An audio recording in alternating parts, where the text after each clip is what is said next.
कश्मीरी पंडित यहाँ से निकल गए, उस वक्त गवर्नर राज था, जगमोहन साहब गवर्नर थे, बीजेपी की हुकूमत थी मरकज में।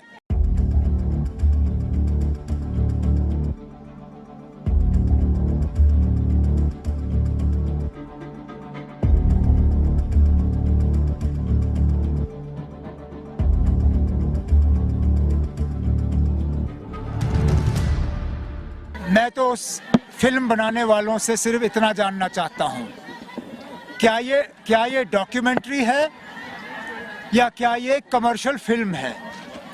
अगर ये डॉक्यूमेंट्री है तो फिर हम मान के चलेंगे कि इसमें जो आपने दिखाया सही दिखाया है, लेकिन फिल्म बनाने वाले भी कहते हैं कि it is based on reality but it is not a documentary. उसमें तरह तरह के झूठ दिखाए गए हैं, बिलखसूस उस वक्त की हुकूमत के बारे में। हकीकत ये है कि जब ये वाक़ये हुए, जब कश्मीरी पंडित यहाँ से निकल गए, उस वक्त फारूक अब्दुल्ला वज़ीर आला नहीं था, उस वक्त गवर्नर राज था, जगमोहन साहब गवर्नर थे, वीपी सिंह साहब की हुकूमत थी। और वीपी सिंह की हुकूमत के पीछे कौन खड़ा था? बीजेपी की हुकूमत थी मरकज में जब कश्मीरी पंडित यहाँ से चले गए। तो ये क्यों नहीं दिखाते हो आप पिक्चर में? फारूक अब्दुल्ला को तो आप दिखाते हो, लेकिन वीपी सिंह के पीछे बीजेपी को क्यों नहीं दिखाते हो? वीपी सिंह की हुकूमत थी उस वक्त जब निकले। तो ना ये सच्चाई के साथ इस तरह खिलवाड़ करना ये अच्छी बात नहीं है। और आपने सही कहा, यहाँ सिर्फ एक कौम ने कुर्बानियां नहीं दी। अगर कश्मीरी पंडित मरे हैं, हमें उसका बेहद अफसोस है, नहीं होना चाहिए था। लेकिन क्या कश्मीरी मुसलमान नहीं मरे? क्या कश्मीरी सरदार नहीं मरे? अगर यहाँ लोग घर से निकल गए, बेघर हुए, तो उसमें सब मजहब के लोग शामिल हैं। मुसलमानों ने भी अपनी मकानें छोड़ के, कश्मीर छोड़ के, कुछ तो अभी तक वापस नहीं आए। हमारे सिख भाई बहन वो भी छोड़ के गए, हमारे कश्मीरी पंडित भाई बहन भी छोड़ के गए।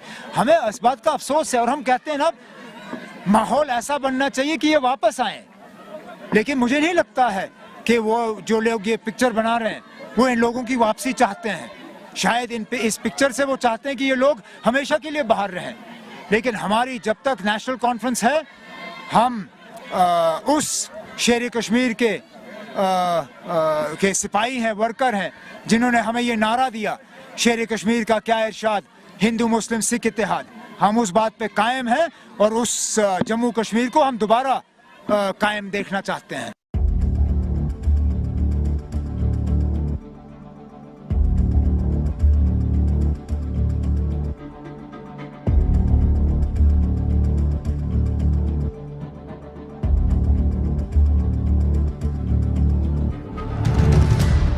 देखिए, 1987 से लगातार मिलिटेंसी चल रही थी। उस वक्त जब इलेक्शन हुए थे तो फारूक अब्दुल्ला ही चीफ मिनिस्टर थे, लेकिन बाद में जब हालात बिगड़े तो उन्होंने इस्तीफ़ा देकर वहाँ पर इस्तीफ़ा देकर के चले गए और देश से बाहर चले गए। तो कुल मिलाकर के मुझे ये कहना है, मिलिटेंसी इन्हीं लोगों के दौरान हुई, इन्हीं की नीतियों के अनुसार हुई। उसी के कारण से जब इलेक्शन हुए तो लोगों ने कहा कि ये इलेक्शन ठीक नहीं है, कुछ लोगों को इन्होंने ज़बरदस्ती जिताया, इस प्रकार के ये लोग थे। तो आज जहाँ तक कश्मीर फाइल्स की बात है, मैं उनसे पूछना चाहता हूँ, क्या लासा कोल को नहीं मारा गया, नीलकंठ गंजू को नहीं मारा गया, टीकालाल टपलू को नहीं मारा गया, या 24 लोगों को लाइन में खड़े करके उनको गोलियों से नहीं उड़ाया गया? ये सच छुपाने की हमेशा कोशिश करते रहे। आज इनको पता है कि इनकी सरकारें रही, उन्हीं के कारण से इस प्रकार से हालात बिगड़े थे। एक दिन में हालात नहीं बिगड़े थे, इन्हीं की जो सरकारें थी उसी दौरान हालात बिगड़े थे। तो सच को सच कहने की हिम्मत होनी चाहिए, जो इनमें नहीं है, और अब उसको छुपाने की कोशिश की जा रही है। इन्होंने पूरी कोशिश की बॉलीवुड के माध्यम से, दूसरे माध्यम से इस फिल्म को फेल करने की, लेकिन वो हो ना सकी। हिंदुस्तान के लोग सच जानना चाहते हैं और उस फिल्म के माध्यम से उस त्रासदी का सच